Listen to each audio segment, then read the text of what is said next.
everyone. Welcome to Beltline to Broadway. I'm Lauren Van Hamer, and I'm here with Jenna Leigh Miller, and I'm really excited about tonight. So, welcome, Jenna. I'm so excited you're here. Yay! Thank you so much for having me. And of course, if you guys have any questions or comments, put them in the chat, and we will get to them. But we have a lot to talk about tonight. So for those of you who don't know Jenna, she is actress, singer, dancer, social media goddess. What else? Cook, Gilmore Girls fan, quote You're aficionado, you're getting it. You're nailing it. You're nailing it. and former Girl Scout. So I'm all over that. So Absolutely. You um, nailed it. I love it. So one thing I loved about your bio, because I was the Girl Scout leader, so I did do the chaperoning, but Ah, was your first Broadway show really a Girl Scout trip or brownie trip? yes, it sure was. My first Broadway show was a field trip with brownies, and we saw Beauty and the Beast, and my mom was a chaperone, and that is like where the story began. It's so funny because my mother, who is a nurse and is not artistically inclined, she said that I was like leaned in, like drooling the entire show. Like my back never touched the seat because I was just like leaned in so much. I love Beauty and the Beast also, and I remember seeing it in New York. And I think I'm older than you are, so it wasn't my first show, but I had taken my husband to see it, and I was like, it's Huh? just so good. We didn't even have Oh, it's children so yet, but I was like, we're doing it.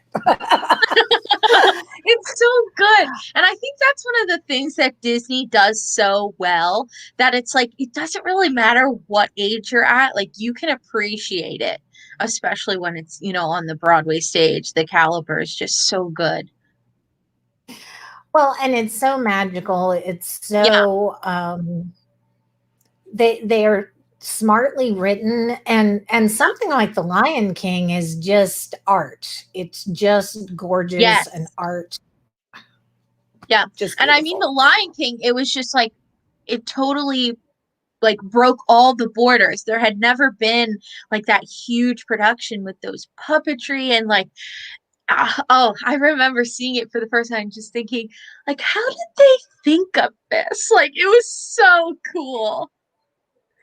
Don't you wonder sometimes when you see shows, and I'm talking like from the design element thing, like how do people's brains work? Like sometimes I see an artist or some piece of art or something like The Lion King, and I'm like, how did they even think of it? Where did that come from? So, Absolutely. um, so what is you're based, you're a New York based actress. Yes, What yes. is the temperature in New York right now as far as for a long time, a lot of people were depressed, a lot of people were grieving, lots of people lost their jobs. It's been a really hard year. And then last week, it seems like we went 0 to 60. All of a sudden, everything's Yeah. reopening. And Yeah. almost as fast as everything closed, now we're getting all the reopening Yeah. announcements. So, do things feel better, or do they still seem what's the emotional temperature in the city right now, or Yeah. in the biz? Yeah. I think there is definitely a mix of emotions, speaking personally, while I am so excited to see theater has returned and that Broadway is opening back up, and I see more auditions starting to pop up now, which really excites me. But I think there is also some accountability that deals with, equity and being inclusive and, things of that nature that haven't been addressed. And I feel like we are just picking up steam. I'm not a part of Actors Equity, but I I am following everything that is happening because as a future member who wants to join equity, I think it's important to know what's going on. But I feel like we are just starting to kind of break barriers, and I hope that Broadway reopening isn't going to downplay all the work that we've done thus far. But on the flip side, like, heck yes, I'm not going to lie. Like, a giant smile came to my face when I opened social media, in the past week or so. And I see this Broadway show opening and this one and this one and this one's coming back and this revival is coming. I mean, I would be lying if I said I wasn't genuinely excited to get my booty back in that theater and in those seats. So, it's really interesting. I had mixed emotions. I was kind of like, on one hand, I'm so excited. I love the theater. I'm such a theater fan, not a performer, just a journalist, theater lover. But I did have a little bit of anxiety thinking of sitting in a Broadway house at 100% capacity, knowing how close some of those, some of those houses are really small, and so the seating is tight. Yes.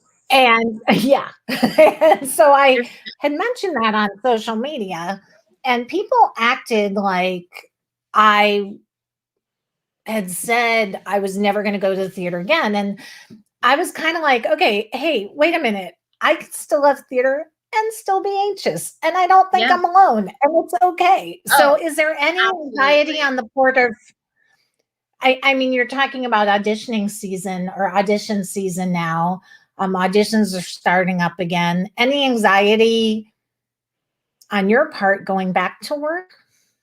I'm fully vaccinated. Woo! So I think everybody get the vaccine.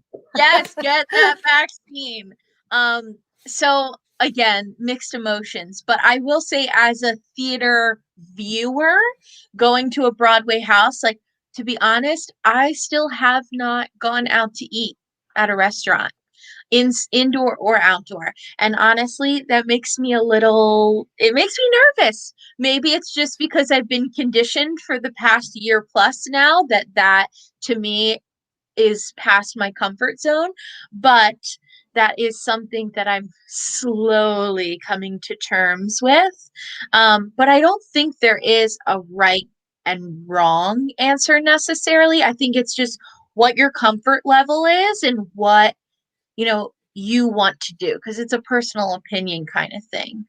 But with auditions and theater and performing, I definitely know that I will only work at theaters that are taking precautions seriously and have measures in place so that they're prepared, testing and making sure vaccinated people are there and masks and socially distanced and things of that nature. So that has played into, yes, I look at the audition. Do I fit the show? Is there a role for me?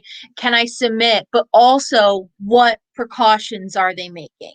That is part of like the checklist now that I do, that is just become part of the journey, which obviously I didn't have to do before.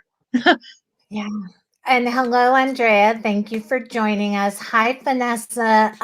If anybody has any questions regarding branding, regarding auditioning, we're going to talk a little bit about body positivity and body image in a minute.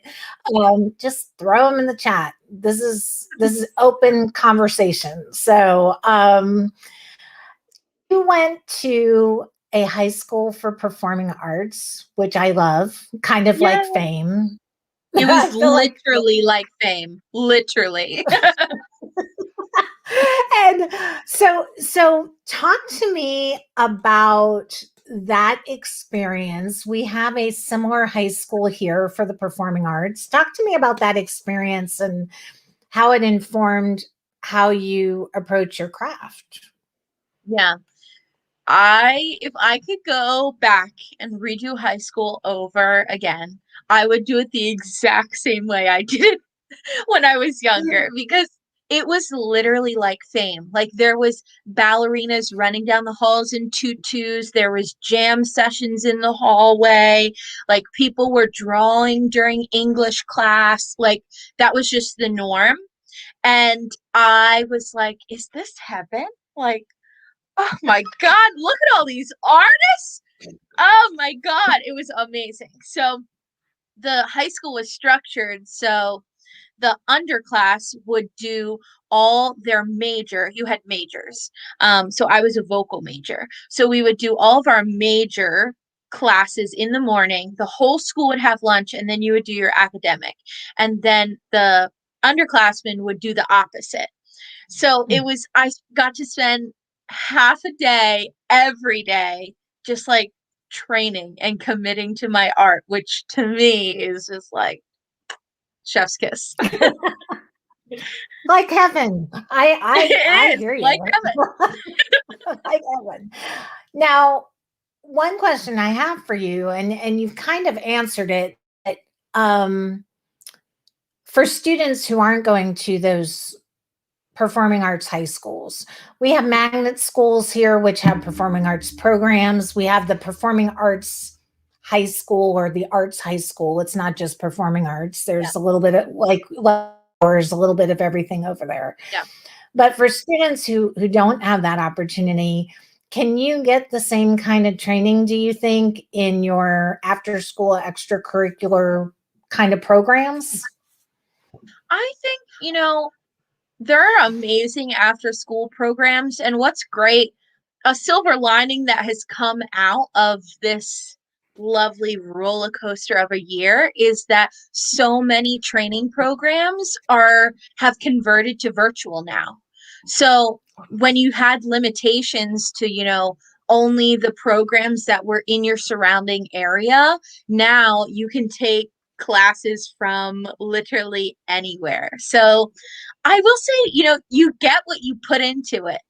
So if you're committed and like, even if it is just an after school kind of thing, like, heck yeah, you can get killer training. You went to Otterbein for your BFA, and there are so many kids right now who are going through the audition process, making decisions on where they want to pursue their degrees. Yeah. What advice would you have for them in selecting a BFA program? Oh man, that's another thing. I remember college auditions like it was yesterday. I'm weird in the fact that I actually love auditions. You don't hear that very often, but I genuinely love them. They're probably one of my favorite parts of like the industry. Like doing the show to me is just like the cherry on top, but like the actual like meat of the Sunday is the audition process.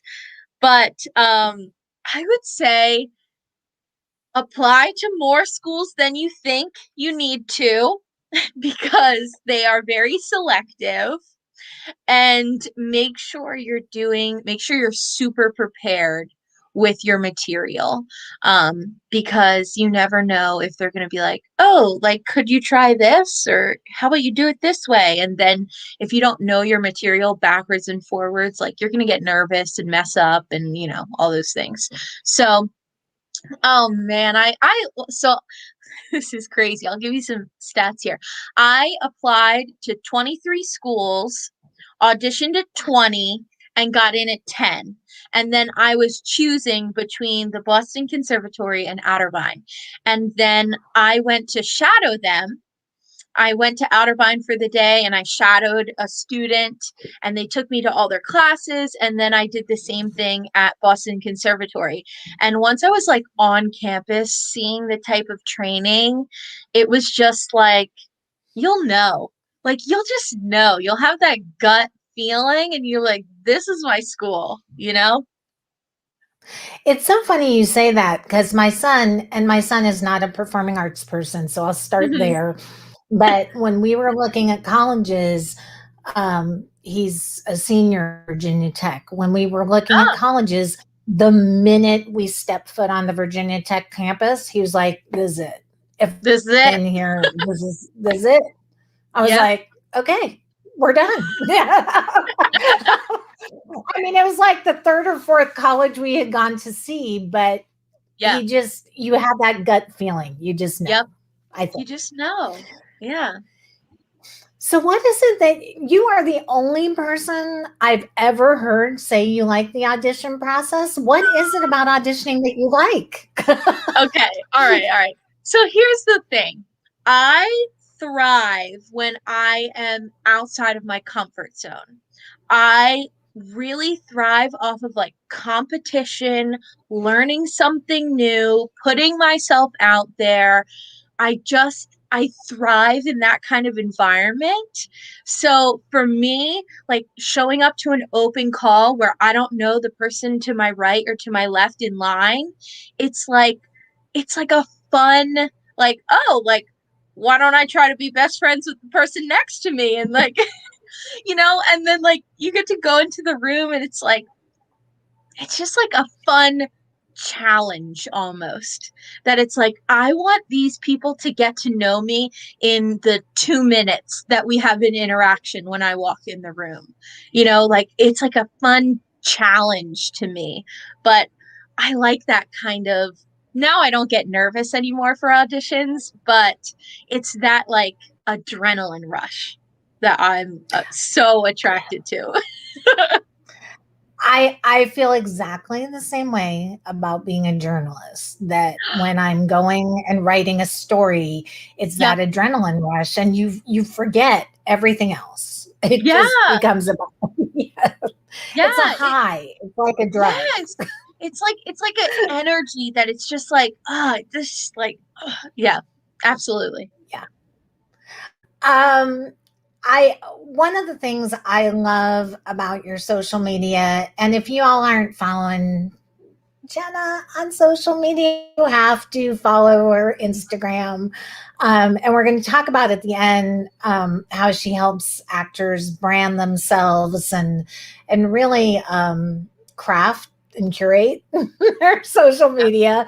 Um, but before we get into that, we're going to talk about my love for the New York Times because, anytime I can talk about how much I love the New York Times, I will jump in and talk about it.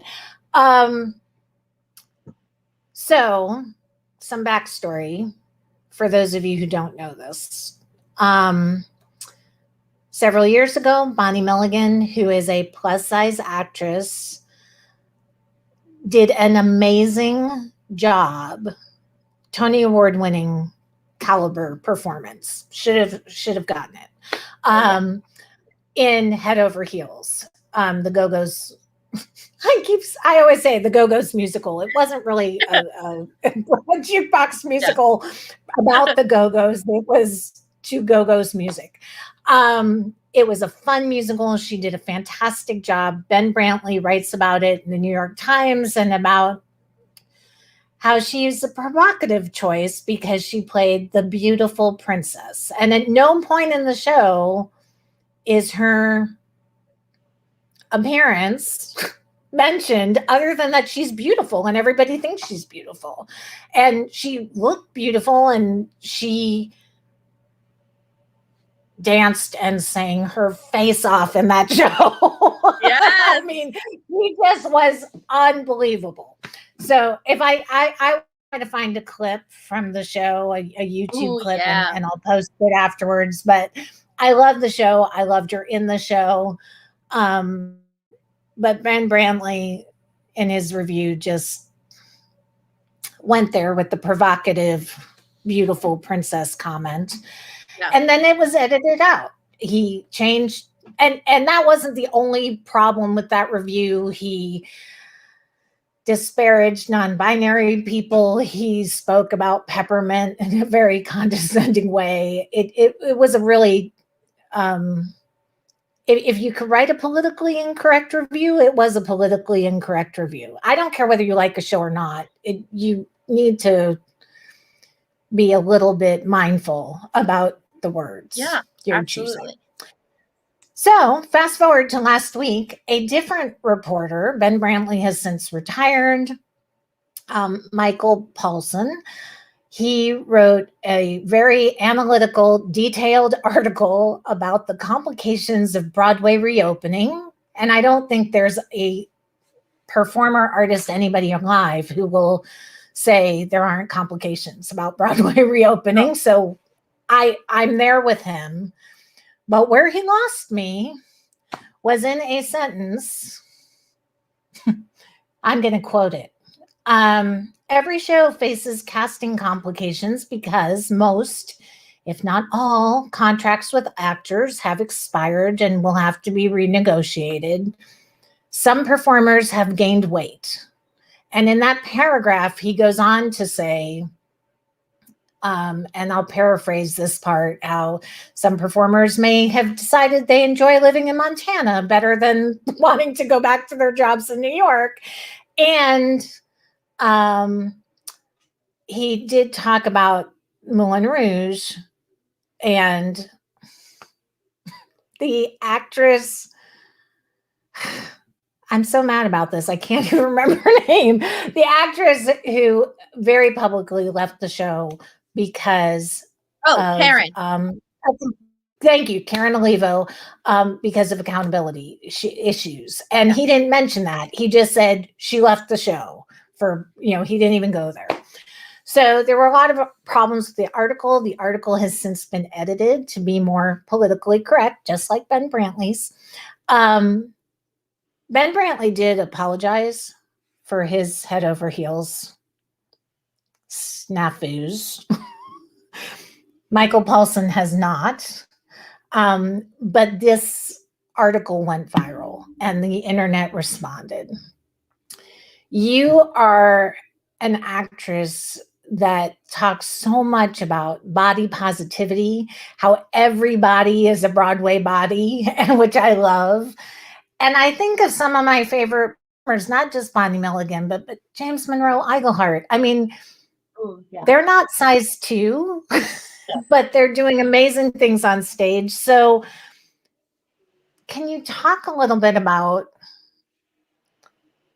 this whole thought? And I'm a big girl too, so this is what pisses me off about this. Can you talk to me about fat shaming in casting, in the press, and in theater overall? Why this matters? Yeah, it's ironic because that you mentioned that everybody body is a Broadway body, because when I posted that reel, I got some haters in the comments, and it just shows how deep that this fat phobia issue has gone. And I can speak from personal experience that in college, I lost some weight just because we were so active. We were just constantly working in college, and I naturally just lost some weight. And for those who don't know, at Otterbein, your final semester, you do an internship. And I interned at Tara Rubin Casting. And during that internship, it was a sit at a desk, 9 to 5, like stare at a computer all day, which for me was very different than what I was used to. I mean, I'm a very active person. So for me to sit for 9 hours a day, I was like, oh my God, I'm going crazy.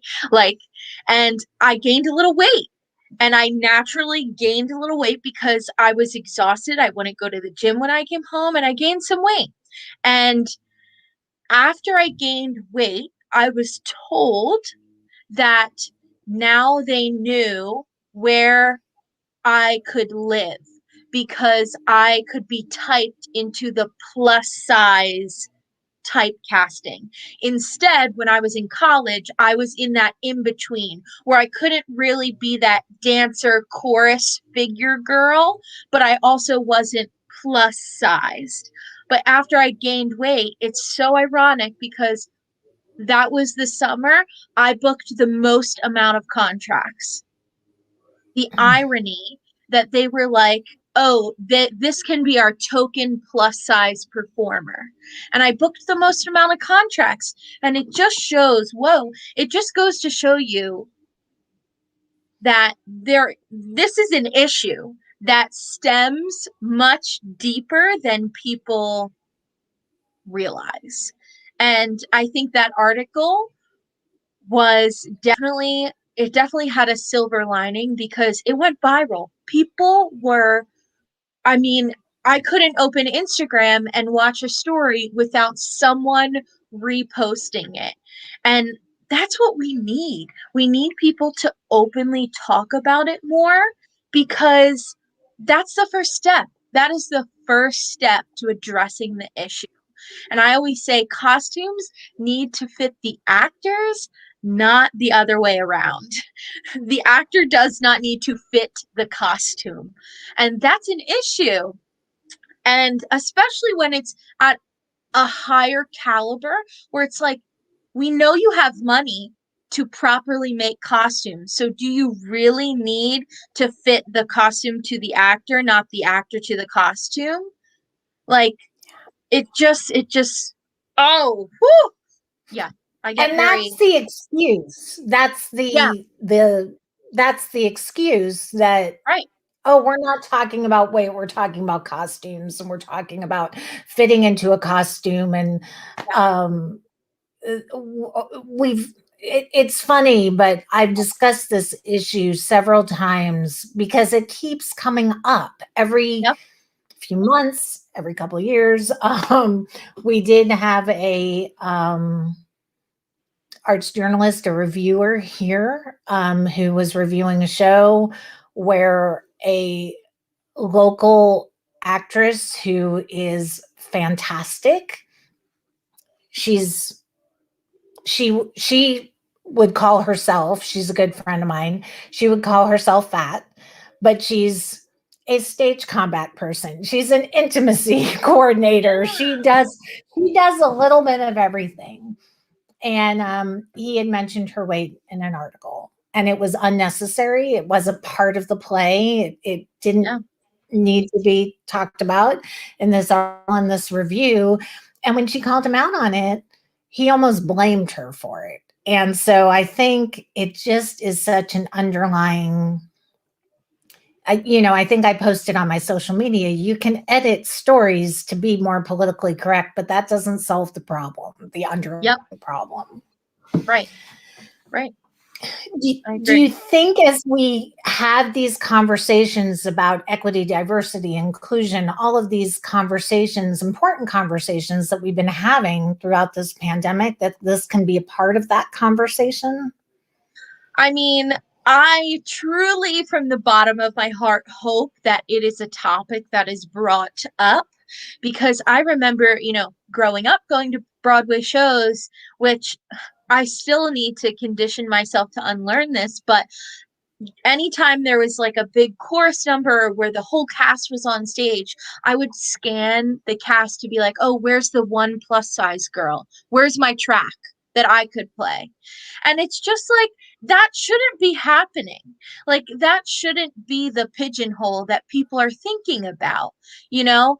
So while I am not privy to be in those rooms and those conversations with equity, I truly hope that they do address it because it is an issue. And if we're talking about, inclusion, this needs to be a topic that is also brought with it because it is an issue. It's an issue, you know? The same thing with Absolutely. race as well. I want to see a cast that not only it has all different colors of skin, but also all different body types and disabilities. And I want to see all and trans. Like, I just want to see a cast that reflects the world that we live in, you know? And I think representation is so important because when you go to the theater, you want to see yourself on stage. We have a very young reviewer that writes for us, and she often says, when I go to the theater, I don't see myself on stage. So when she sees something like Dear Evan Hansen or The Lightning Thief, she's like, okay, these aren't perfect productions, but I'm seeing a realistic version of myself on stage, not a perfect child, perfect person. Right. Yeah. And So, you know, yeah, oops, sorry. go, I was just going go. to say, when I was younger, the first time I saw Hairspray, I remember, after they sing You Can't Stop the Beat, it goes into the entr'acte and, they're singing and dancing. And I remember sitting in the audience just sobbing because it was the first time that I saw personally a leading character who was plus size, who looked like me. And that to me, it was just like, oh my God, it's possible. Because before that, there wasn't, I mean, Tracy really does carry the show. Like, she is a star vehicle of Hairspray. And, you know, it didn't seem really possible for me. I always defined myself as like the quirky sidekick, best friend, because I never saw myself being that leading lady. But now, I'm like, best friend who? No, we're going for the leading ladies here. Yes. Yes. I always think of that. I love the movie The Holiday. I probably watch it more than a normal person should at the holiday time. But I love that line when Kate Winslet says, you have to be the leading lady of your own life. And I love Yes. Yep. that. So, why I Beltline to Broadway, we write theater reviews and we are arts journalists, but at our heart, at our mission, it is to democratize theater by making arts journalism more inclusive and equitable and finding better ways to deliver arts journalism. So, for my colleagues like Mr. Paulsen, I don't even want to call him a colleague because I'm embarrassed. But for someone like him, or emerging writers who may not know any better, why is it important for journalists to get their words right? And I'm not talking about liking a show or not liking a show, because I do believe everybody has the right to, if you don't like a show, you should be able to say, Yeah. it didn't work for me. That's not what I'm Yeah. talking about. But why is it important for us to get it right when it comes to our words? Yeah. When I'm reading reviews and I see something that is, that raises a red flag, like what he said about gaining weight, it completely changes my perspective of that's what I'm thinking about reading the rest of the review. Like, that's the only thing that I can focus on. It's like my bias has completely been skewed, And I think that's one of the major things is like when you're writing a piece and, when I, the viewer, am reading it, it's like I try to read reviews from this same perspective that you have, that it's like, I agree. We don't have to love the same shows and we can dislike shows because there's always going to be shows that, we dislike and other ones that we are completely in love with that other people don't like. But I think it's the bias that it's like once that line is crossed, I'm like, I don't really care what you're saying. Like, I'm not gonna, that authority is lost to me.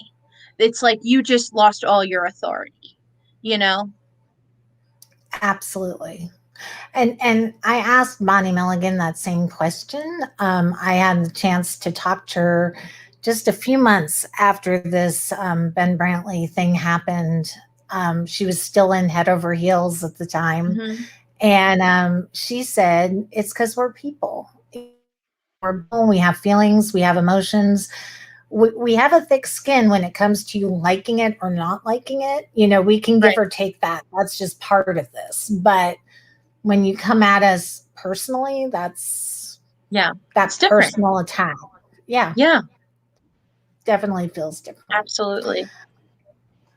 So, and thank you for talking to me about that. I'm with you. I think more people need to talk about this. I know you are doing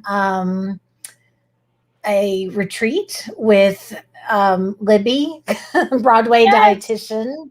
Yes. So I'll share a link for that. But can you tell us a little bit about that? Because I think that's a wonderful time where people can gather and commune and talk about these very issues. Yeah. So it is, I believe it's a 3-day retreat, and I'm speaking on the last day, and it's a panel of 3 different actresses. And what I love about it is we're all coming from different backgrounds.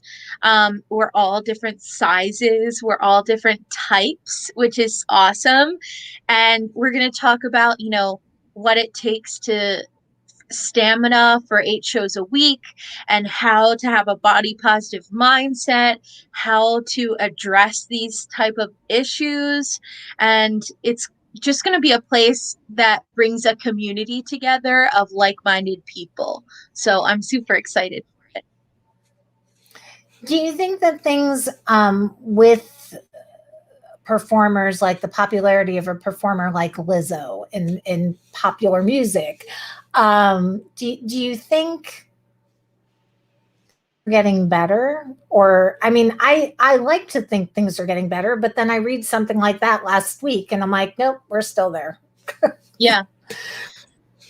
I do think, when I think about the generation, I do think that younger generations are more accepting to it, because the Mm. people in power are, not of their older generations. And, I do think as time progresses, these issues will get better. But I mean, if I think when I saw Hairspray, like that was groundbreaking when I saw that. What was it, 2003? Oh God. Um, but even that, you think about that, and it's just like, wow, we came a long way since then, but we still have a long way to go. But I do think it is headed in a positive way. But I will say, do you think if that article was released a decade, 2 decades ago, would it gone viral? That's the thing that I think about. And it's like, probably not. And I think that's the thing that we need to realize, is at least people are realizing, like, no, no, no, like that's wrong. That's a red flag. That's inappropriate. That's ignorant to say that. That's rude. Um, and people are sharing that. So in that respect, absolutely, I think we're going in the right direction. And I was going to ask you how social media plays a part in this, because does it perpetuate the stereotype or does it completely debunk it? So I think the answer is yes and no, because I think it depends on who you're following.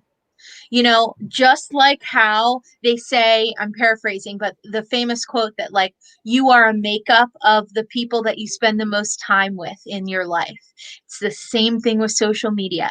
That's why you need to choose who you're following really selectively. It is basically, I call it like, um it's basically like your money. It's a form of money to, like, follow someone on social media. And it's like, you wouldn't just give out money to every single person that you meet. You need to do it selectively. So I think you need to follow people that don't look like you, that don't have the same views as you, that are different than you, that speak about these issues, and try to have an open mind and an unbiased opinion, when you're viewing this content. But so I think yes and no. I think it depends on who you're surrounding yourself with. So I love that. Who you follow, that's currency. I love that. Right, Paul, that's um, currency. Oh man, I love that. Yeah. I think that's it's so true, especially now that like everything is digital. We are in a digital age. Everyone is attached to their phones right now. It just makes sense that you're putting in the effort and the time when it comes to your social media. And that includes when you hit that follow button. well, and that brings me to your business, your side hustle. You are the founder of Problem Solve Theater. You do theater and brand coaching for artists. Yeah. And this is so interesting to me because when I was a visual artists suck at self promotion. And back then, when I was doing visual art, social media wasn't quite as crazy as it is now. Um, but why is branding so important for artists? I mean, not to repeat myself, but we are in a digital age, and the fact of the matter is that casting agents, producers, directors, managers, agents, your colleagues are very quick to Google. And if you have a website, that's what's going to pop up first. And the next thing that's going to pop up is your social media. And it really is a snapshot of who you are. So I have a phrase that I have coined, over this past year, that Google does not forget. Google does not forget. So you want to make sure that what you're putting online is intentional, it has a purpose, and that it makes sense and it fits your brand. Because once it's there, it is there. It is there to live and stay. So I think your social media should, I always call it, it should be like a digital portfolio of you, you know? And, before we got on this call tonight, Lauren, you gave me an amazing compliment, which I'm going to share with everyone. You said, I feel like I already know you. And I was like, oh, that's what you want from your social media. Like that, it should be like you're getting the same Jenna, whether you're opening my Instagram, then you're going to get on a Zoom call or meeting in person. Like that's the kind of cohesion that you want. You want that same consistency, across however interactions you're meeting someone. I totally agree.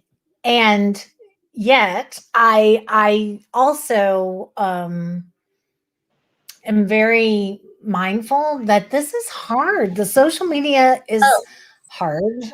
And it's hard to be vulnerable and be yourself a lot of yeah. times on social media. And so it's interesting over the last month, people have suggested to me that my social media has changed. The only thing that's really changed about it is I put more of myself in it. I'm sharing a little bit more of my family. I'm Yeah. sharing a little bit of who I am and the things I care about and And I love how it. I love it. crazy, quirky my mind works. But it's scary. It's Yeah. scary until it isn't. But that initial leap is scary. Yeah. Yeah. I mean, that's the thing. It's your platform. And when you take yourself out of your social media, it's like, what are we sharing here? Then that's the thing. And I will say it is scary. And that's the thing that I work with my clients. It's like, we're going to start. We can start small, but we're going to start and we're going to do the thing. We're going to talk on stories. We're going to show our face. We're going to post pictures of ourselves in our feed. We're going to share our opinion. We're going to get vulnerable. Like we're going to do those things. It doesn't have to be an all or nothing kind of thing. But the thing is you have to start. You just got to do it. You got to do the thing because it does. It gets so much easier the more you do it. Like most things, you get It better and you does. grow as you go. And I kind of chuckled, but my son was scrolling through. My son is 22. He was scrolling through my Instagram last night, and he was like, "You know, Mom, you're really adorable on Instagram." And I was like, "All right, there it I is." agree. I agree. Then he told I me I was completely too agree. old to be acting adorable, but we won't talk about that part. So I'll just stick with the first part. Oh, that's fun. Oh, so, as a branding expert, what are some of the biggest mistakes actors, performers, artists make on social media? The biggest mistake that I see is that it's not consistent. And I mean that in a multitude of ways, that they're not posting consistently, they're not posting consistently when it comes to brand pillars. They're posting just like random things. Um and they're not posting consistent Instagram stories, like they're not showing up. Um Consistency is generally the main thing that I see, but I can see that answer being a little aloof when I tell people that. But if I'm talking like a hard thing that someone could do to help their social media, would be their bio. Your Instagram bio is so important to utilize because it's basically how someone can find your page, which, like, isn't that the whole point? Like, you want to be searchable, right? So it needs to showcase, I always say it needs to have three things and a bonus because you do only have 150 characters. But it needs to show who you are, what you do, and a CTA, a call to action. And then a bonus, you can share where you're located if that is Mm. relevant for you. But obviously, like, for some people it's not relevant, but like for someone to know that I'm New York City based is pretty relevant, so they know if I'm open to work or travel or whatever. So those are the three things in the bonus that you can do that I think people are lacking, that I see all the time. When you talk about the pillars of social media, what are you talking about? Yeah. So I would say a brand needs to have six pillars for them to talk about. And when I say brand, I mean a singer, artist, performer, business, literally anyone that is using social media for a purpose. And you need to have six pillars, three main pillars and three sub pillars. The three main pillars are things that you talk about every single week. And then your sub pillars are ways of connection. So, you said at the beginning how I love to cook and I like chai lattes and Gilmore Girls and all those silly things, but those are invitations into your world that it's super easy to connect with. You want to make it as easy as possible for someone to want to slide into your DM or hit you up in a DM or comment on your page. So if you have those six pillars, when you sit down to write content or create content, it's not like, I don't know what to make, I don't know what to write about. It's like, go back to your pillars, and that's half the job is done for you. And it also takes away that like randomness that people often have with their social media, that's like, I don't know what this post is serving, like what's it doing, which I'm sure we all know what I'm talking about. But yeah, the six pillars are a great way to stay consistent on social media. And it's all about your why. Like, you need to know what your goals are in order to have a strategy around achieving those goals. And then you create your pillars around that strategy. So I now love we're that. we're getting into it. We're getting deep now.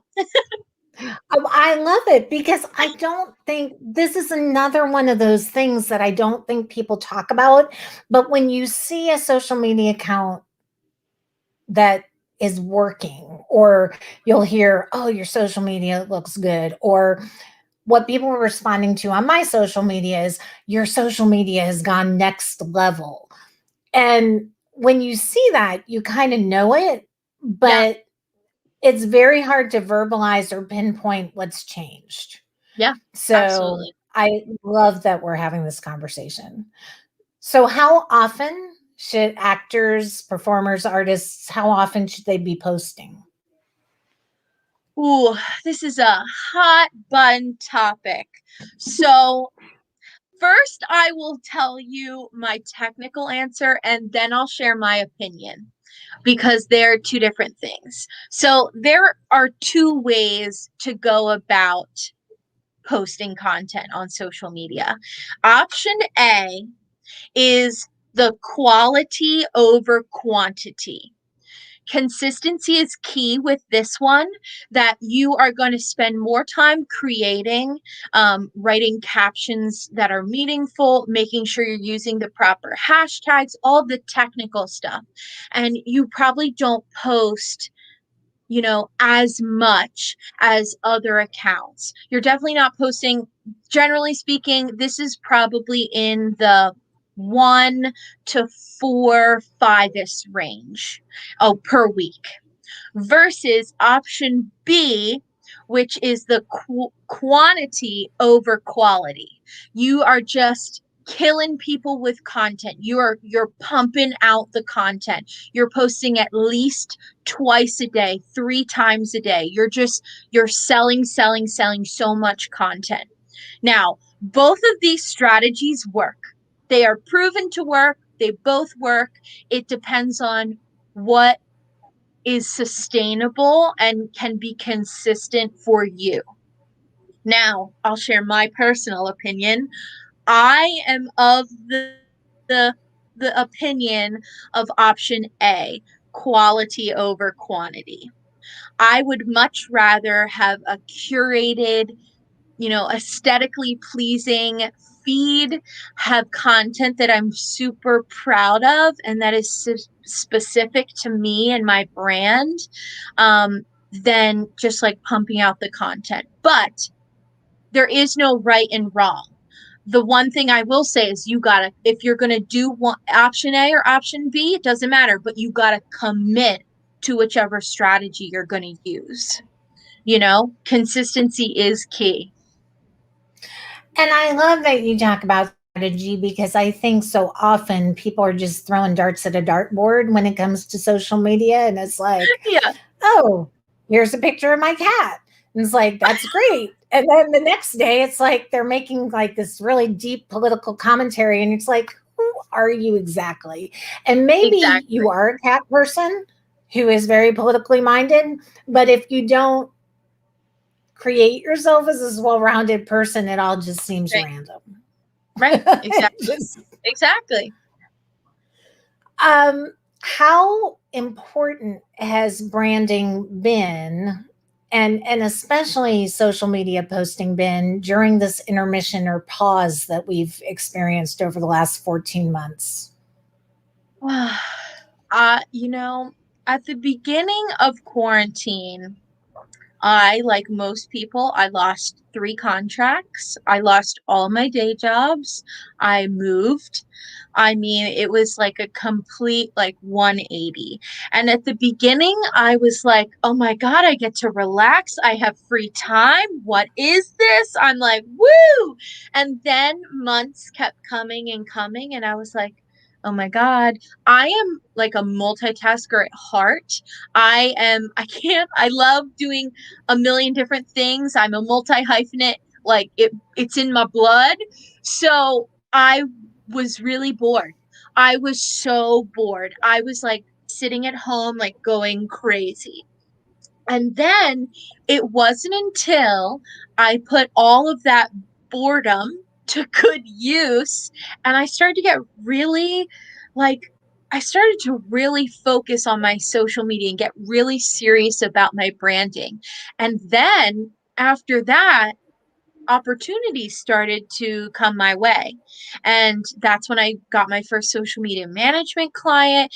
I got, paid to be on my first podcast. I was being interviewed. Like opportunities started to come my way. And I was like, okay, okay. And then like once you get that one little win, that positive reinforcement, you're like, ooh, I want more. I want more of that, you know?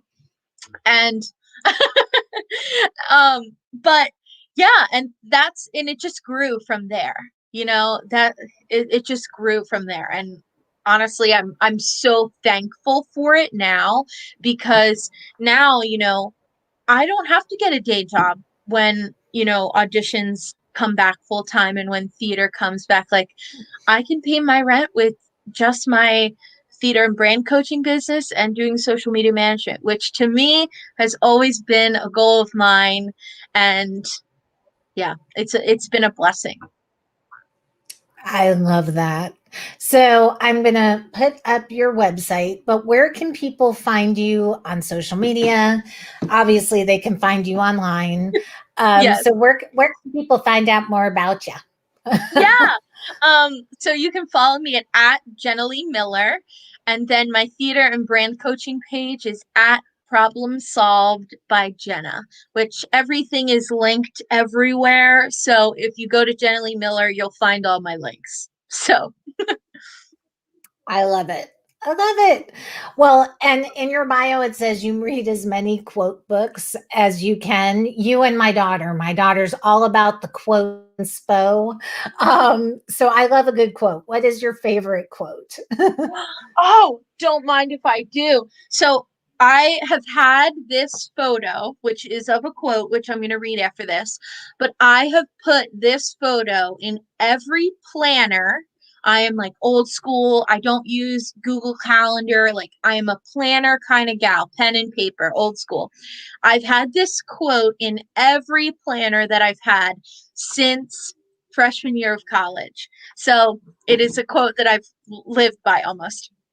Success. Desire is the key to motivation, but it's the determination and commitment to an unrelenting pursuit of our goal, a commitment to excellence that will enable us to attain the success that we seek. It just gives me chills every time I read it. It's just like that motivation when I'm just having like a not so great day or I'm really busy. I can just open my planner and look at that, and it's just like, okay, I'm good. You just need to center. And I am so Yep. much like you. We're like sisters. I really am kind of sure we're sisters in another life. But because I have my planner. I love writing in my planner. And Yep. for a short time during this pandemic, my daughter and I got so into planning. We were doing the stickers and the whole thing. And Yep. finally, my husband's like, yeah, you got to stop. You're spending more time decorating your planner than you are And actually using getting it. anything done. But I was like, look how pretty it looks. So it's a happy medium, but I love my planner. So Yeah. that I will say, if someone comes up with a good social media paper planner, they will have it made, because that is something I have not found. Yeah. So, Heck yeah. so Jenna Leigh Miller, you're the person. You come up with a planner. I will be your first customer. I'll add it to my list. Add it to the to-do.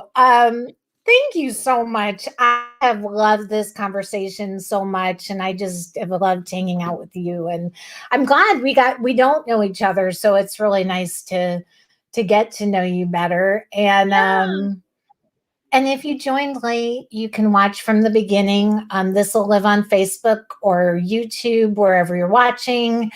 And it will also be on our website, and I'll repurpose it for the podcast. That usually takes a couple of weeks, but you'll be able to hear it and follow it everywhere. So, all right. So tomorrow night, everyone,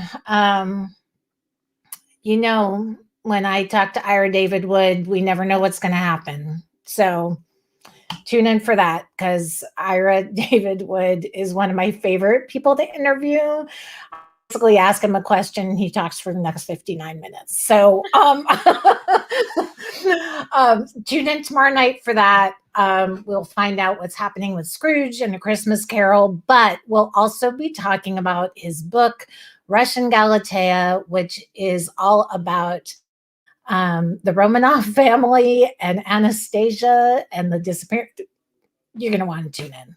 And I'm sure he'll have a story or two to share because he always does. So tune in tomorrow night. And then Sunday,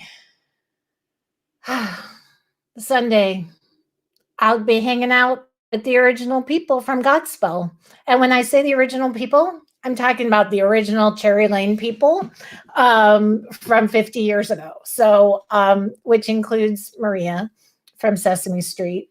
I'll try to contain my excitement over that one, but they will be with me on Sunday at 4. So please don't miss it. MTI tweeted about it today, and I feel like I can't keep it in any longer. So tune in Sunday for that.